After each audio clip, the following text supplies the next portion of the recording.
Tezpayda mega aksiya. Tezpay orqali Rossiyadan turib yaqinlaringizdan Uzcard va Humo kartalariga pul yuborib, siz muzlatgich, kir yuvish mashinasi, televizor, changyutgich, mikroto'lqinli pech, dazmol, choynak va 100 dan ortiq sovg'alarni g'olibi bo'lishingiz mumkin. Aksiya 1 oy davom etadi. G'oliblar esa har 15 kunda aniqlanadi.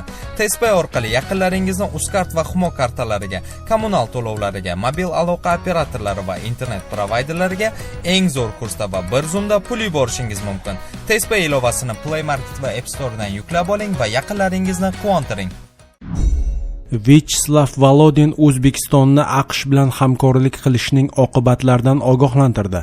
Rossiya Davlat Dumasi raisi Vyacheslav Volodin O'zbekistonga kelib 28 noyabr kuni Prezident Shavkat Mirziyoyev, Senat raisi Tanzila Norboyeva va Qonunchilik palatasi spikeri Nurdinjon Ismoilov bilan uchrashuvlar o'tkazdi. 28 noyabr kuni Duma rasmiy saytida Volodinning O'zbekistonga safariga doir rasmiy bayonot e'lon qilindi. Bayonot AQShga qarshi ayblovlardan iborat.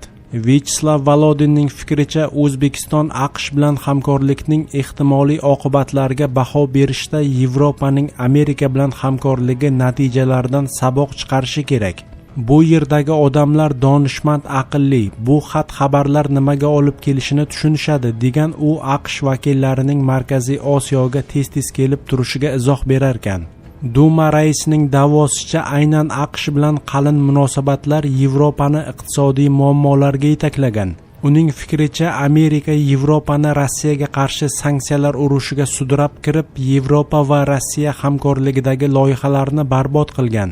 Arzon energiyadan foydalanish imkonini beradigan ayni shu dasturlarimiz Germaniya, Fransiya va boshqa davlatlarda sanoat rivojlanishining asosi edi, degan u. Volodin o'z so'zida aynan rus energiya resurslari yevropaliklar farovonligining asosi bo'lgani, AQSh esa bu resurslarning Yevropaga yetib kelishini to'xtatib qo'yishni istagani, bu orqali Amerika Yevropaga o'zining qimmat resurslarini sotishga erishganini iddao qilgan.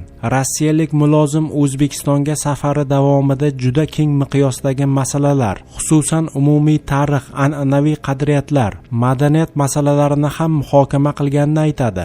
Ko'p jihatlarimiz o'xshash, masalan, oilani buzib, munosabatlar borasida yangi qadriyatlarni tiqishtirayotganliklarini biz qabul qila olmaymiz.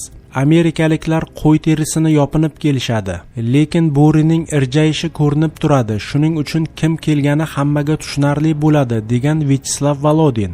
Eslatib o'tamiz, sentyabr oyi oxirida Rossiya prezidenti Vladimir Putin MDH davlatlarining razvedka xizmatlari rahbarlarini Moskvaga yig'ib, ularni qonli qirg'in uyushtirishga tayyor turgan geosiyosiy muxoliflar borligini aytib ogohlantirgan edi.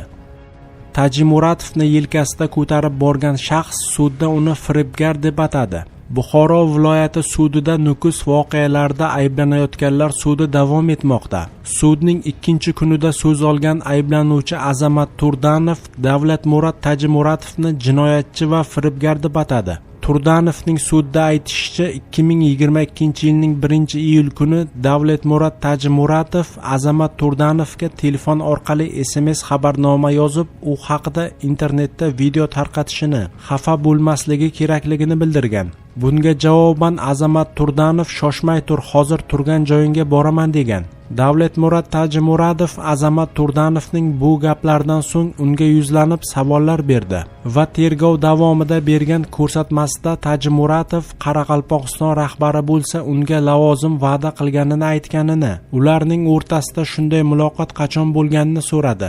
Azamat Turdanov 2022-yilning 1-2-iyul kunlari Nukus shahridagi ommaviy tartibsizliklarda sportchilarning ishtirok etishini ta'minlagan va Davlatmurod Tajimuratovni yelkasiga o'tkazib, Jo'qorg'i Kengesni egallash maqsadida olib borgan. Sudlanuvchining aytishicha, u bu ishni o'zi xohlab amalga oshirgan. Uni bunga hech kim majburlamagan.